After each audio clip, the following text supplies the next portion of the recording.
Hi friends, இன்னைக்கு நம்ம சேனல்ல நம்ம என்ன வீடியோ பார்க்க போறோம்னா முருங்கை பூ முட்டை பொரியல் அது எப்படி செய்யறதுங்கறத பார்க்கலாம். ஃபர்ஸ்ட் அதுக்கு நம்ம என்ன எடுத்து வச்சிருக்கோம்னா முருங்கை பூ எடுத்து வச்சிருக்கோம். முருங்கை பூ வந்து அதிகமா கிடைச்சிச்சுனா நீங்க முருங்கை பூ மட்டுமே போட்டு செய்யலாம். எங்களுக்கு வந்து பூ வந்து கொஞ்சம் கம்மியா கிடைச்சிருக்கு. அதனால முருங்கை கீரையும் சேர்த்திருக்கோம். ரொம்ப நல்லது. ரெண்டுமே அயன் சக்தி அதிகமா இருக்கு. இத வந்து சேர்த்திக்கிறது ரொம்ப நல்லது. கர்ப்பிணி பெண்கள் அதிகமா சாப்பிடலாம் இதை வந்து எப்படி செய்யலாம் அப்படிங்கிறத பார்க்கலாம். ரொம்ப வந்து சக்தி வாய்ந்தது. எப்படி செய்கிறது அப்படிங்கிறத பாருங்கள். இதே முறையில் செஞ்சு பாருங்கள். இந்த அவங்க தேவையான அளவுக்கு முருங்கைக்கீரையும் முருங்கை பூவும் எடுத்து வச்சுருக்கோம். சுத்தம் பண்ணி நல்லா வாஷ் பண்ணி எடுத்து வச்சுருக்கோம். அதுக்கப்புறம் இதுக்கு என்னென்ன பொருள் தேவைன்னா நம்மளுக்கு கடலைப்பருப்பு கொஞ்சமாக, உளுத்தம்பருப்பு சிறிதளவு, கொஞ்சம் கறிவேப்பிலை, பெரிய வெங்காயம் கட் பண்ணி வச்சுருக்கோம், கடுகு, தேவைக்கேற்ப நம்மளுக்கு எண்ணெய், முட்டை வந்து எடுத்துக்கோங்க. நாங்கள் 2 முட்டை எடுத்து வச்சுருக்கோம். அதுக்கப்புறம் வந்து இங்கே தேங்காய் துருவல் எடுத்து வச்சுருக்கோம், வரமிளகாய், அப்புறம் தேவைக்கேற்ப உப்பு. இவ்வளோதான் நம்மளுக்கு தேவை. வாங்க எப்படி செய்யறதுங்கிறத பார்க்கலாம். ஃப்ரெண்ட்ஸ், இப்போ ஸ்டவ் ஆன் பண்ணிவிட்டு ஒரு சின்ன குக்கர் எடுத்து வச்சுருக்கோம். என்னடா குக்கரில் பண்ணுறோன்னு பண்ணி பார்க்காதீங்க. இதை வந்து பேச்சுலர்ஸ்லாம் நீங்கள் செய்யணுன்னா இது மாதிரி குக்கரில் செஞ்சுக்கலாம். ரொம்ப நேரம் வேகும் முருங்கைக்கீரை. நம்ம வந்து இப்போ எண்ணெய் ஊற்றிக்கலாம். பாத்திரம் வந்து சூடானதுமே எண்ணெய் ஊற்றிருக்கோம். தேவைக்கேற்ப எண்ணெய் ஊற்றிக்கோங்க. முருங்கீரை வந்து ரொம்ப நேரம் வேகும். இது சீக்கிரமாக செய்யணும்னு நீங்கள் நினைக்கிறவங்க, பேச்சுலர்ஸ், இப்போ வேலைக்கு போகிறவங்க, இந்த மாதிரிலாம் செய்யணும்னு நீங்கள் நினச்சிங்கன்னா இந்த மாதிரி குக்கரில் வந்து வச்சுக்கோங்க. சீக்கிரம் வெந்துடும். நம்ம சீக்கிரமும் வேலை முடிஞ்சிடும். நம்மளுக்கு எண்ணெய் காஞ்சிட்ருக்கு. எண்ணெய் நல்லா காஞ்சதுக்கப்புறம் நம்ம கடுகு சேர்த்திக்கலாம். ஃப்ரெண்ட்ஸ், எண்ணெய் நல்லா காஞ்சிருச்சு. இப்போ கடுகு சேர்த்திக்கோங்க. கடுகு நல்லா இந்த மாதிரி வெடித்து வரட்டும். இப்போ நம்ம உளுத்தம்பருப்பு, கடலைப்பருப்பு எடுத்து வச்சுருக்கோம். அதை சேர்த்திக்கலாம். கொஞ்சம் கூடுதலாகவே சேர்த்திக்கோங்க. அது நம்மளுக்கு வாய் கிடைக்கும் போது சாப்பிடும்போது நல்லா இருக்கும். கடலைப்பருப்பு, உளுத்தம்பருப்பு. ஃப்ரெண்ட்ஸ், இப்போ நம்ம வரமிளகாய் எடுத்து வச்சுருக்கோம். வரமிளகாய் சேர்த்திக்கோங்க. காரத்துக்கேற்ப, உங்கள் காரத்துக்கேற்ப நீங்கள் வரமிளகாய் சேர்த்திக்கோங்க. நாங்கள் ஒரு 5 வரமிளகாய் வந்து கிள்ளி போட்டிருக்கோம். இது எண்ணெயிலே இந்த மாதிரி வணக்கிக்கோங்க. அடுத்தது வந்து நம்ம கருவேப்பிலை எடுத்து வச்சுருக்கோம். அதை சேர்த்துக்கலாம். கருவேப்பிலை சேர்த்துனதுக்கப்புறம் வெங்காயம், பெரிய வெங்காயம் கட் பண்ணி எடுத்து வச்சுருக்கோம். அதையும் சேர்த்திக்கலாம்.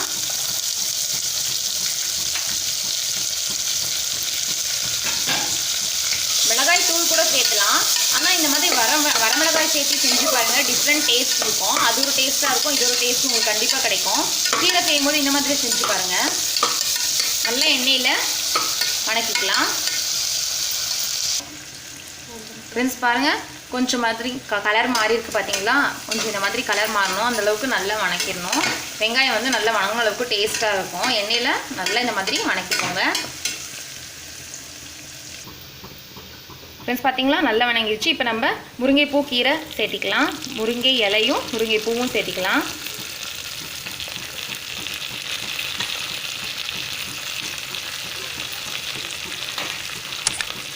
நல்லா அலசி எடுத்து வச்சுருக்கோம். சேர்த்திக்கோங்க. டைம் இல்லை, இதை மாதிரி செய்ய டைம் இல்லைங்கிறவங்க, உங்களுக்கு டைம் கிடைக்கும் போது கீரையெல்லாம் சுத்தம் பண்ணி எடுத்து வச்சிட்டிங்கன்னா, இந்த மாதிரி பூ கீரை எல்லாம் சுத்தம் பண்ணி எடுத்து வச்சிங்கன்னா காலையில் இந்த மாதிரி குக்கரில் வச்சிட்டிங்கன்னா ஈஸியாக ரெடி பண்ணிடலாம். ஆஃபீஸ் வேலைக்கு போகிறவங்களும் சரி, பிள்ளைங்களை வந்து ஸ்கூலுக்கு அனுப்புகிறவங்களும் சரி, சீக்கிரமாக இது மாதிரி ரெடி பண்ணிடலாம். ஃப்ரெண்ட்ஸ், இப்போ சிறிதளவு உப்பு சேர்த்திக்கலாம். கொஞ்சமாக சேர்த்திக்கோங்க.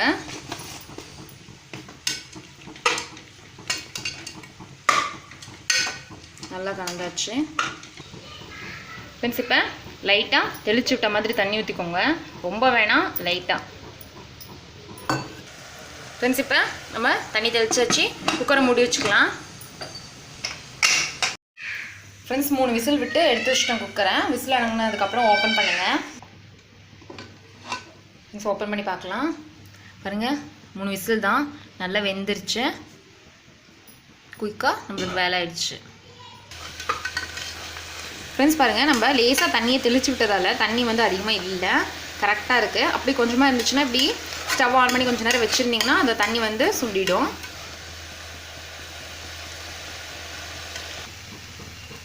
ஃப்ரெண்ட்ஸ் லேசாக தண்ணி இருந்தது கூட பாருங்கள் அடுப்பு மேலே வச்சதுக்கப்புறம் எல்லாம் சுண்டிடுச்சு. கொஞ்சமாக இந்த மாதிரி இருக்கும்போது நீங்கள் இந்த மாதிரி செஞ்சுக்கோங்க, நல்லாயிருக்கும். ஃப்ரெண்ட்ஸ் இப்போ அது கீழே வச்சாச்சு. ஸ்டவ் மேலே இன்னொரு பாத்திரத்தை வச்சுருக்கோம். இப்போ லேசாக எண்ணெய் வந்து ஊற்றிக்கலாம். நீங்கள் முட்டையை அதிலே உடச்சி ஊற்ற வேணாம். இந்த மாதிரி செஞ்சிங்கன்னா உங்களுக்கு டேஸ்ட்டு டிஃப்ரெண்ட்டாக கிடைக்கும். அதிலே ஊற்றினோம்னா முட்டை இருக்க மாதிரியே தெரியாது. இந்த மாதிரி நம்ம இந்த டிஃப்ரெண்ட்டில் இந்த ஸ்டைலில் செஞ்சோம்னா முட்டை அதிகமாக இருக்கிற மாதிரி தெரியும். குழந்தைங்களும் விரும்பி சாப்பிடுவாங்க. எண்ணெய் வந்து ஊற்றிருக்கோம். லேசாக கொஞ்சம் மிளகாய்த்தூள் சேர்த்திக்கலாம் எண்ணெயிலேயே. உப்பு கொஞ்சம் சேர்த்திக்கோங்க. நம்ம கீழே வந்து கொஞ்சமாக தான் உப்பு சேர்த்தணும். இங்கே கொஞ்சம் சேர்த்திக்கிறோம். முட்டையில் முட்டை உடச்சி ஊற்ற போகிறோம், அதனால் கொஞ்சம் சேர்த்திருக்கோம். இப்போ ஃப்ரெண்ட்ஸ் இப்போ முட்டை உடச்சி ஊற்றிக்கலாம்.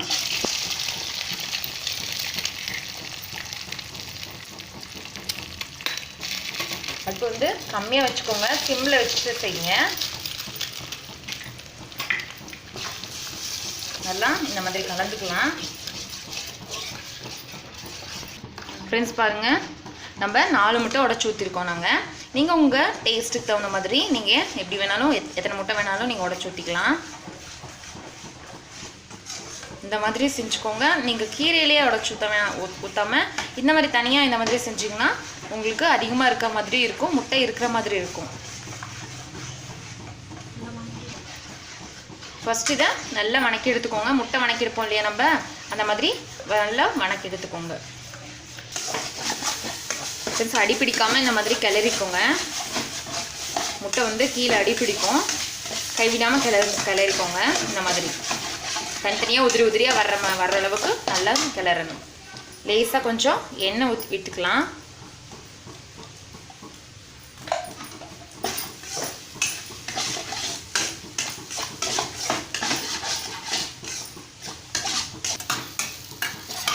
பாருங்கள் ஃப்ரெண்ட்ஸ், நல்லா உதிரியாக வந்துருச்சு. பார்த்தீங்களா? இப்போ முட்டை நம்ம தனியாக பொரியல் பண்ண எப்படி இருக்குமோ அந்த மாதிரி இருக்குது. பார்த்தீங்களா? இப்போ நம்ம தேங்காய் துருவல் எடுத்து வச்சுருக்கோம், அதை வந்து முட்டை கூடயே சேர்த்திக்கலாம். உங்களுக்கு டிஃப்ரெண்ட் டேஸ்ட்டு கண்டிப்பாக கிடைக்கும். ட்ரை பண்ணி பாருங்கள். ட்ரை பண்ணி பார்த்துட்டு எப்படி இருக்குன்னு சொல்லிட்டு எனக்கு கமெண்ட்டில் சொல்லுங்கள். நம்ம தேங்காய் துருவல் எடுத்து வச்சுருக்கோம், தேவைக்கேற்ப நம்ம சேர்த்திக்கலாம். இதோடையே நல்லா கலந்துக்கோங்க. உங்களுக்கு உப்பு காரம் வந்து கம்மியாக இருக்க மாதிரி இருந்துச்சுன்னா முட்டை இப்போ வணக்கிட்டுருக்கோம் இல்லையா, இதிலே வந்து உப்பு காரம் சேர்த்திக்கோங்க. தனி மிளகாய் தூள் சேர்த்திக்கோங்க. இங்கே பத்தலைன்னு சொல்கிறவங்களுக்கு, ஏன்னா நம்ம வரமிளகாய் சேர்த்திருக்கோம், காரம் பத்தாதவங்க இதில் சேர்த்திக்கலாம் மிளகாய் தூள் கொஞ்சமாக. ஃப்ரெண்ட்ஸ், நம்ம சேனலை நீங்கள் இன்னும் சப்ஸ்கிரைப் பண்ணலன்னா இந்த வீடியோ கீழே சப்ஸ்கிரைப்னு ஒரு பெல் பட்டன் இருக்கும், சப்ஸ்கிரைப் பண்ணிக்கோங்க. கூடவே பெல் ஐக்கானையும் கிளிக் பண்ணிக்கோங்க. அப்போ தான் நான் போடுற ஒவ்வொரு வீடியோவும் உங்களுக்கு நோட்டிஃபிகேஷனாக உங்கள் மொபைலுக்கு வரும். நல்லா வணக்கிட்டோம், வாசமே நல்லா இருக்குது. நல்லா பாருங்கள், உதிரியாக எவ்வளோ கிடச்சிருக்குன்ட்டு. நம்ம கீரையும் பூவும் கம்மியாக இருக்கும்போது இந்த மாதிரி செஞ்சிங்கன்னா உங்களுக்கு அதிகமாக வந்து கிடைக்கும். ஃப்ரெண்ட்ஸ், இப்போ நம்ம வேக வச்சு கீரையை தனியாக எடுத்து வச்சுருக்கோம், அது இதோடையே சேர்த்திக்கலாம். கீரை சாப்பிடாத குழந்தைங்களுக்கு நீங்கள் இந்த மாதிரி செஞ்சு கொடுத்தீங்கன்னா முட்டை பொரியல்னு சொல்லிட்டு நினச்சிட்டு சாப்பிட்ருவாங்க. ரொம்ப விரும்பியும் சாப்பிடுவாங்க. டேஸ்ட் அந்தளவுக்கு பக்காவாக இருக்கும். நீங்கள் கண்டிப்பாக ட்ரை பண்ணி பாருங்கள். கீரை பார்த்திங்களா, கொஞ்சமாக தான் இருக்குது கீரை. எனக்கு பூ வந்து ரொம்ப கம்மியாக தான் கிடச்சிது, அதனால நாங்கள் இப்படி செஞ்சுருக்கோம். இப்போ பார்த்திங்களா எவ்வளோ வந்திருக்குன்ட்டு. ஃப்ரெண்ட்ஸ் பாருங்கள், சூப்பராக நம்மளுக்கு சூடாக ரெடி ஆகிடுச்சு. இதே முறையில் ட்ரை பண்ணி பாருங்கள். உப்பு காரம் பத்தலைன்னா இந்த ஸ்டேஜில் நீங்கள் போட்டு கலந்துக்கலாம். பாருங்கள், கீரை இருக்கிற இடமே தெரியல, முட்டை தான் இருக்குது. இந்த மாதிரி செஞ்சிங்கன்னா முட்டை பொரியல் மாதிரியே இருக்கும். ஃப்ரெண்ட்ஸ் பாருங்கள், சூப்பராக ரெடி ஆகிடுச்சு. இதே முறையில் ட்ரை பண்ணி பாருங்கள். ட்ரை பண்ணி பார்த்துட்டு எப்படி இருக்குன்னு சொல்லிட்டு எனக்கு கமெண்ட்டில் சொல்லுங்கள். இந்த வீடியோ பிடிச்சிருந்தா லைக் பண்ணுங்கள், உங்கள் ஃப்ரெண்ட்ஸுக்கும் வீடியோவை ஷேர் பண்ணுங்கள். மறக்காமல் நம்ம சேலம் ஈஸி சமையல் சேனலை சப்ஸ்கிரைப் பண்ணி வச்சுக்கோங்க. தேங்க்யூ.